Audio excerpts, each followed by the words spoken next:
Este episódio é baseado no caderno de estudos elaborado pelo professor Dr. Marcelo Lessa, idealizador e mentor do projeto ENAC Turbo.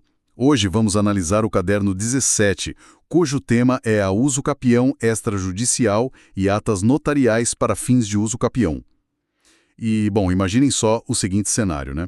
Esperar, tipo, 15, talvez 20 anos, para que um juiz assine um papel confirmando que a casa onde uma família sempre viveu é de fato dela. Uma vida inteira, praticamente. Exato. Uma vida inteira suspensa por uma engrenagem judicial super lenta, aquelas pilhas de processos físicos e uma burocracia que parecia não ter fim. Agora, imaginem pular essa fila inteira. Entrar pela porta de um cartório, apresentar os fatos e sair de lá com o direito de propriedade garantido. É exatamente sobre esse atalho, digamos assim, que a gente vai debater na nossa imersão de hoje. E olha, é uma mudança que altera completamente a lógica de como a gente lida com a propriedade no Brasil. O que antes era sinônimo de um litígio super desgastante. É aquela coisa que passava de avós para netos, né? Isso. Que muitas vezes não tinha solução, hoje encontra uma via administrativa focada na eficiência mesmo e na constatação da realidade. E é fascinante pensar nessa transição. Mas, para quem está ouvindo a gente agora e se preparando para provas de alto nível, tipo as da FGV, ou apenas quer entender como o sistema funciona, a primeira pergunta que surge é sobre a obrigatoriedade dessa via. A famosa dúvida do pedágio. Pois é. Com a criação desse caminho no cartório, o sistema passou a exigir que a pessoa tente o balcão antes de bater a porta do fórum. É um pedágio obrigatório. Essa é, sem dúvida, a primeira grande armadilha conceitual, tá? E muitas questões de prova tentam confundir quem está resolvendo exatamente aí. A via extrajudicial é uma faculdade absoluta. Faculdade, não obrigação. Exatamente. Ela é uma opção oferecida ao cidadão, jamais uma obrigação ou, sabe, uma condição prévia para poder acionar a justiça. Então, tipo assim, se eu tiver o conflito aberto com alguém sobre o terreno, eu não preciso perder tempo no cartório se já sei que não vai dar certo. De jeito nenhum. Se há litígio, se tem briga, o cartório nem é o ambiente adequado. Existe um pilar no nosso sistema, que é o princípio da inafastabilidade da jurisdição. Que nome bonito, né? É bonito e muito importante. Isso significa que o acesso ao poder judiciário não pode ser barrado. Se a pessoa quiser simplesmente ignorar o cartório e ingressar com uma ação judicial de uso capião clássica, ela tem total liberdade para isso. Entendi. Mas só naqueles casos em que a posse é pacífica, sabe? Em que não há contestação real, servindo como uma rota mais inteligente e ágil. Certo, entendi. É uma rota expressa, não um bloqueio. Mas olha, isso nos leva a um ponto estrutural que me parece muito curioso. Se a gente escolhe o cartório, a gente tira a figura do juiz togado da equação. O processo corre todo sem o magistrado. Isso significa que o tabelião e o registrador assumiram o poder da caneta de um juiz. Como é que fica a divisão de tarefas entre eles? Então, o sistema desenhou uma engenharia jurídica muito sofisticada para suprir essa ausência do juiz togado. Na verdade, criou-se uma divisão de papéis onde duas autoridades notariais e registrais trabalham em conjunto, mas com funções, assim, muito distintas. Tá, e quem faz o quê? O tabelião de notas, que é quem lavra a ata notarial, ele atua como uma espécie de juiz de fato. Peraí, o que seria um juiz de fato na prática?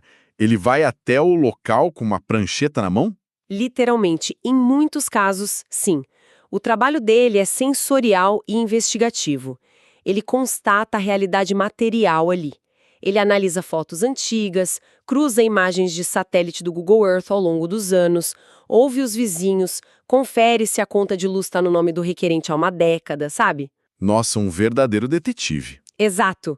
O trabalho dele é atestar que aquela posse mansa e pacífica existe no mundo real e colocar tudo isso no papel. E essa é a ata notarial. E o outro lado da moeda? Outro lado é o registrador de imóveis, que atua como juiz de direito desse procedimento. O registrador, ele não vai a campo. Ele fica lá no balcão e recebe essa ata notarial produzida pelo tabelião.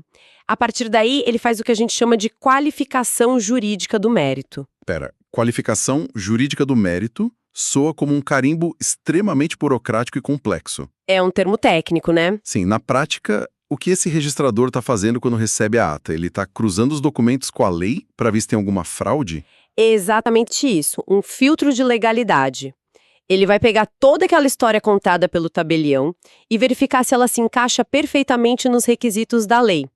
Ele checa se o tempo mínimo exigido pela modalidade de uso capião foi atingido, se as certidões estão limpas, se não há indícios de burla. E se der tudo certo. Se a matemática legal fechar bonitinho, é ele, o registrador, quem declara a propriedade e registra o imóvel em nome do novo dono. E aqui entra um ponto crucial para nossa audiência gravar.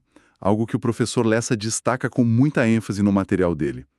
A ata notarial, por si só, não declara a propriedade de ninguém. Perfeito, não declara. Ela serve exclusivamente para instruir o requerimento. Ou seja, se a banca examinadora colocar lá na prova da FGV que o tabelião lavrou a ata, reconhecendo e declarando a propriedade, a questão está eliminada, né? O tabelião atesta o fato, o registrador reconhece o direito. Uma síntese perfeita. A ata é apenas o veículo probatório. É a principal engrenagem, com certeza. Mas não é a linha de chegada. Certo, a gente já entendeu quem faz o quê. Mas tem uma coisa, se o tabelião atua como esse investigador, indo a campo para atestar a posse, como fica a questão de onde eu faço essa ata? Porque a regra geral dos cartórios de notas é a liberdade do cliente, não é? A regra geral, sim. Tipo, eu moro na capital, mas posso muito bem fazer uma escritura de compra e venda num cartório lá do interior, porque o atendimento lá é mais rápido, por exemplo. Olha, atenção máxima aqui para quem está acompanhando o nosso estudo. Essa é, historicamente, a grande pegadinha em exames e concursos. Para a imensa maioria dos atos notariais, a livre escolha impera mesmo.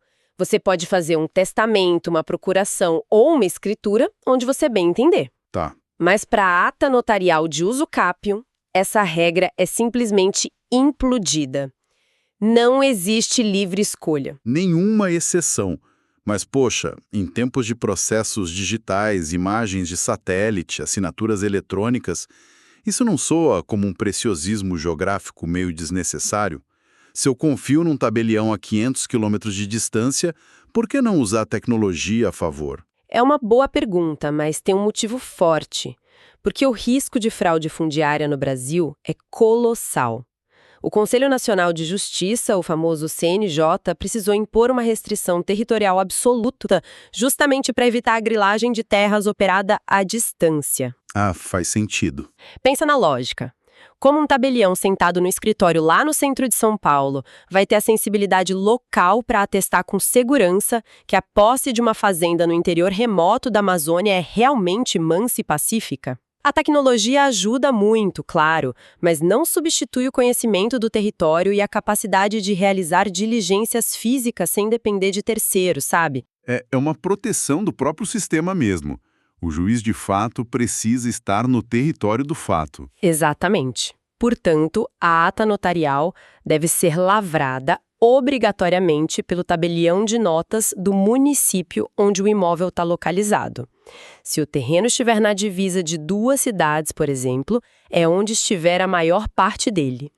Se for feita em qualquer outro município, o ato é nulo, é um vício de competência absoluta. Entendo perfeitamente a trava de segurança. Faz total sentido. Mas isso levanta outra questão muito prática, que mexe diretamente com o bolso de quem procura esse serviço. O pessoal sempre pergunta disso. Sempre. Se a ata é apenas um relatório probatório, um passo inicial que não transfere a propriedade em si, imagino que ela seja cobrada pelo cartório como um ato sem valor econômico declarado, né? Tipo uma taxa administrativa fixa e baratinha, certo? Totalmente errado. Sério? Sério? E olha, é muito compreensível que muita gente pense assim. Inclusive gerou um super debate inicial nos tribunais. Mas o CNJ e o Colégio Notarial do Brasil consolidaram o entendimento de que essa ata tem sim conteúdo econômico. E um conteúdo pesado. Nossa! Os emolumentos, que são os custos do cartório, são cobrados com base no valor venal ou de mercado do imóvel uso capiendo. Peraí, isso muda a perspectiva totalmente. Quer dizer que se o imóvel vale, sei lá, R$ 2 milhões, a ata vai custar o proporcional a esse valor, e não a tarifa padrão de R$ 200. Isso mesmo. E há uma justificativa técnica e de responsabilidade civil por trás disso. O tabelião não está apenas relatando um acontecimento banal. Ele está construindo alicerce probatório para aquisição de um patrimônio de R$ 2 milhões. A responsabilidade dele, caso ateste uma fraude, por negligência, é gigantesca. Pesa no bolso dele também, se der errado, né? Com certeza. E falando em fraude, é vital pontuar que o tabelião não atua como um mero ouvinte passível nessa história. Eu não posso simplesmente sentar na frente dele e dizer, olha, juro que moro ali há 20 anos, pode confiar em mim. De jeito nenhum. A norma proíbe expressamente que a ata se baseie exclusivamente na declaração unilateral do interessado. O requerente precisa trazer provas robustas. E mais do que isso, durante o ato de lavratura, o tabelião tem o dever de ofício de fazer uma advertência super contundente. Um alerta. Isso, ele precisa alertar as partes e as testemunhas e deixar isso bem escrito na ata, de que mentir sobre a posse ou o tempo dela ali configura crime de falsidade ideológica ou documental. Caramba, então o cartório deixa de ser um mero repassador de papéis e vira um auditor fiscal e investigativo de primeira linha? O sistema cerca por todos os lados mesmo. Exatamente. E bom, já que a gente entrou nesse tema de tentar driblar as regras, vamos avançar para o mundo real, para como a jurisprudência, especialmente o STJ e o CNJ, está lidando com os atritos práticos desse procedimento. Porque a teoria é linda, mas na prática, os vizinhos costumam ser o grande calcanhar de Aquiles da usucapião, não é verdade? Os confrontantes, né? Que são os vizinhos de muro, eles são a peça mais delicada da usucapião extrajudicial, sem dúvida. E a primeira grande tese jurisprudencial que a gente precisa analisar aqui traz uma inovação processual que, honestamente, salvou o sistema de um colapso. O que acontecia antes? O procedimento exige que o vizinho receba uma notificação para dizer se ele concorda com as medidas e as fronteiras daquele terreno. Na redação original, se o vizinho recebesse a carta e ficasse em silêncio, a lei considerava isso uma discórdia. O processo simplesmente travava e era remetido para o juiz. O que é um desastre na vida real, porque, convenhamos, quem recebe uma notificação complexa de um cartório cheia de termo jurídico, muitas vezes nem entende do que se trata. A pessoa simplesmente joga aquilo na gaveta e vai viver a vida dela. Não é que ela seja contra, ela só é indiferente. Exato! E essa indiferença estava paralisando milhares de processos no Brasil inteiro. O sistema estava engessado. Foi então que a Lei 13.465 de 2017 alterou as regras e o STJ pacificou essa nova interpretação.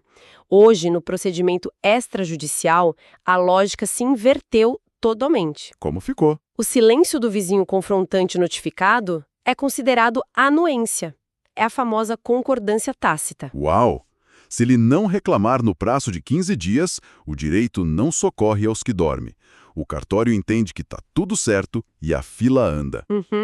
Andou. É uma presunção legal a favor de quem está buscando a regularização fundiária. Mas olha, se por um lado o sistema facilitou para o requerente honesto, por outro lado, ele fechou a porta com força para os mal-intencionados. E aí entra a nossa segunda tese, envolvendo a burla tributária. Claro, porque é da natureza humana tentar economizar. E o ITBI, que é o Imposto de Transmissão de Bens Imóveis, costuma ser caríssimo. Imaginemos a seguinte situação. O sujeito comprou a casa, pagou o vendedor direitinho, guardou lá o contrato de gaveta e tem os comprovantes de transferência bancária. Tá. Ele poderia ir ao cartório e fazer a escritura normal de compra e venda. Mas ele descobre que o ITBI vai custar milhares de reais. Então ele pensa, quer saber? Vou esconder esse contrato na gaveta e entrar com um pedido de usucapião extrajudicial, dizendo que apenas tenho a posse, porque a usucapião não tem cobrança de ITBI. O sistema permite isso hoje. Filtro muito rigoroso. Se o cartório identificar que a usucapião está sendo usada como uma cortina de fumaça, um atalho ilegítimo só para sonegar o imposto de transmissão e que, na verdade, existe um contrato viável ali no fundo, o pedido é sumariamente barrado. Mas e se o vendedor que assinou aquele contrato, sei lá, sumiu no mundo ou simplesmente se recusa a ir ao cartório a assinar a escritura definitiva? A pessoa comprou, pagou de verdade, mas não consegue passar por nome dela. Se ela não pode usar o usucapião porque o cartório barra, ela fica de mãos atadas. De forma alguma.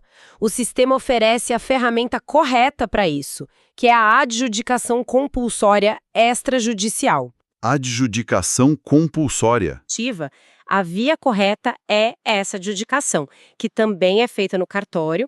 A diferença estrutural e financeira é que na adjudicação compulsória, que é baseada numa transação comercial prévia, a cobrança do ITBI é obrigatória. Ou seja, a pessoa resolve o problema sem precisar do vendedor, mas não escapa de pagar o imposto que é devido ao Estado. É uma distinção técnica fundamental para quem está prestando atenção no nosso estudo. Muito importante. E já que falamos em problemas deixados por terceiros, vamos para uma terceira situação que gera muita confusão.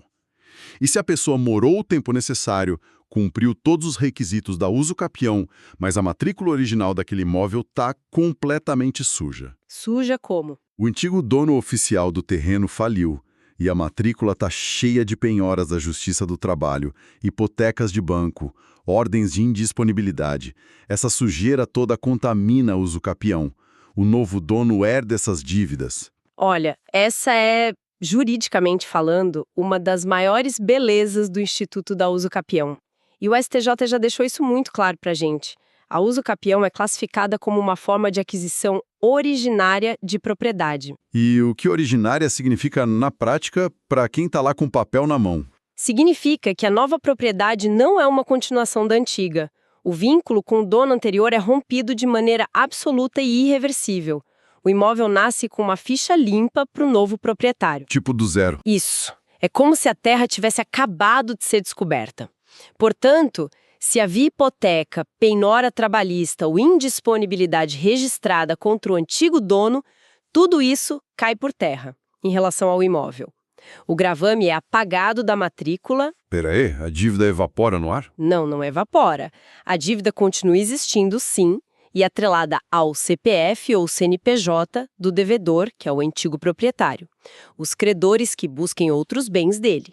Mas aquele imóvel específico que agora pertence a quem usa o capil é totalmente liberado. A aquisição originária blinda o novo dono. É um verdadeiro reset no registro do imóvel. E, detalhe, sem precisar que um juiz ordene o cancelamento de cada penhora, o próprio procedimento extrajudicial resolve isso. Bom, a gente aprofundou bastante nas engrenagens, desconstruiu o porquê das regras territoriais e mergulhou nessa lógica jurisprudencial. Fomos fundo. Agora vamos colocar tudo isso num teste de estresse. É o momento de aplicar o fichamento estratégico do professor Lessa de forma bem dinâmica para garantir que essa informação fique fixada na memória de quem acompanha a nossa imersão. Vamos lá. A melhor forma de reter conhecimento jurídico é testar as hipóteses até o limite. Perfeito. Então vamos imaginar um personagem fictício aqui. Vamos chamar ele de João. O João decide que quer usucapir um terreno e acha que sabe de tudo. Ele começa cometendo o primeiro erro. Ele mora em Belo Horizonte, mas o terreno fica no interior de Minas. Ele vai ao seu tabelião de confiança, na capital, e pede para fazer a ata notarial. O tabelião da capital vai negar na hora. Regra número 1 do nosso fichamento, competência restrita. Não tem livre escolha para a ata de usucapião. Tem que ser o tabelião do município onde o imóvel está localizado. Beleza. Frustrado, o João viaja até o município do terreno. Quando o tabelião de lá passa o orçamento, o João fica indignado e diz: "Mas é só uma taxa administrativa, como pode ser tão caro?" Regra número 2 na cara dele. A ata tem conteúdo econômico, João. Os emolumentos são baseados no valor venal ou de mercado do imóvel, porque a responsabilidade sobre o patrimônio envolvido é gigantesca. Ok, João engole o choro e paga os emolumentos. Aí ele senta na frente do tabelião e exige: "Quero que você escreva nesta ata que você me declara o único e legítimo proprietário desta terra." O tabelião vai respirar fundo e explicar a regra número 3, que é a clássica pegadinha de prova da FGV. O tabelião não declara propriedade alguma, ele apenas instrui o procedimento atestando a realidade fática.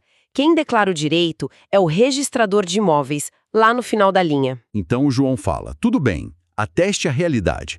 Pode escrever aí que eu juro por tudo que é mais sagrado que estou aqui há 20 anos. Não trouxe papel nenhum. Confie em mim." Ixi, o sistema aciona a regra número 4 e a regra número 6 simultaneamente aí. A 4 não basta a palavra do requerente, a prova FAT que exige documentos, histórico de contas, imagens de satélite. E a 6 é o alerta de crime. O tabelião vai advertir o João expressamente na ata de que, se ele estiver mentindo, cometerá crime de falsidade ideológica e documental. Assustado, o João resolve confessar. Ele abre a pasta e mostra um contrato de compra e venda assinado e quitado, dizendo que, na verdade, o vendedor sumiu e ele não quer pagar o ITBI. Aí entramos na regra número 10, a da burla tributária, conectada com a regra número 5, que é o embate entre usucapião e a adjudicação. O tabelião atua como fiscalizador. Ele barra o usucapião e diz para o João, seu caminho é a adjudicação compulsória extrajudicial. Na adjudicação, o João resolve o problema da assinatura ausente, mas vai pagar o ITBI. Bem feito por João. E há um detalhe interessante sobre isso. Se o João for fazer a ata notarial específica para a adjudicação, a competência é livre. Ele poderia ter feito lá no tabelião da capital. Nossa, uma diferença brilhante e ótima de anotar. Mas voltemos ao cenário original da usucapião. Digamos que a posse do João seja real, mas o terreno dele é imenso, formando 3 lotes que pertenciam ao antigo dono, cada um com uma matrícula diferente. Ele vai ter que pagar por 3 atas notariais diferentes? Regra número 7 para salvar o João: áreas contíguas. Se os lotes são colados uns nos outros, formando um todo contínuo de posse, a economia processual permite que seja feita uma única ata notarial, abrangendo todas as matrículas. Ótimo, alívio financeiro. Aí o tabelião pergunta se o João é casado. Ele tenta esconder, dizendo que a posse foi só dele e que o estado civil não importa para a contagem do tempo. Ele está parcialmente certo na teoria, mas bem errado no procedimento. Regra número 8. O tempo da posse flui independentemente de a pessoa ser solteira, casada ou viver em união estável. Porém, a qualificação completa do cônjuge ou companheiro deve constar obrigatoriamente na ata notarial. Não dá para esconder o parceiro. Por fim, o João pega a ata notarial pronta e pergunta se algum dia alguém tentar anular isso no tribunal. Esse papel tem algum peso ou é só uma declaração amadora? E assim a gente fecha com a regra número 9. É um meio de prova típico, previsto com todas as letras no Código de Processo Civil. A ata notarial é uma prova pré-constituída adotada de fé pública pelo Estado. Não é apenas um papel, é uma garantia muito robusta. É impressionante ver esse roteiro se desdobrando na prática, né? O João fictício cometeu todos os erros possíveis, mas quem acompanha a gente já tem o radar ligado para não escorregar em nenhum deles, exatamente como estrutura o professor Lessa. A clareza de como as engrenagens se conectam é o que diferencia quem apenas decora a lei de quem realmente entende o direito. Exatamente. E, sabe, se dermos um passo para trás para olhar o cenário completo, percebemos que não estamos discutindo apenas burocracia e carimbos. A usucapião extrajudicial é a manifestação mais pura do que a gente chama de justiça multiportas. E, no fundo, é sobre a materialização da dignidade humana. Muito bem colocado. Pensemos no impacto prático disso, né? Transformar a angústia de uma família que vivia na incerteza da informalidade e que teria que enfrentar décadas num corredor de fórum em um procedimento de poucos meses que termina com a entrega de um título oficial. O cartório deixa de ser apenas o arquivo da cidade e passa a ser um verdadeiro balcão de cidadania, promovendo a pacificação social de maneira imediata. É a diferença entre o direito no papel e o direito que muda a vida das pessoas no mundo real.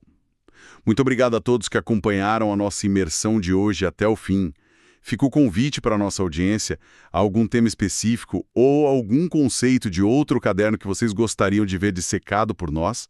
Deixem as sugestões nos comentários e compartilhem esse material com quem também está nessa jornada de conhecimento. Compreender as razões por trás de cada regra é o melhor caminho para dominar qualquer conteúdo. Estudar a lógica liberta a gente da necessidade de memorizar sem sentido. Obrigada pela companhia e um grande abraço. Podcast produzido a partir do conteúdo do projeto ENAC Turbo, sob autoria e orientação do professor Dr. Marcelo Lessa. Se esse conteúdo te ajudou, não esqueça de se inscrever no canal e ativar o sininho das notificações. Assim, o YouTube te avisa imediatamente assim que o próximo resumo for liberado. Até a próxima!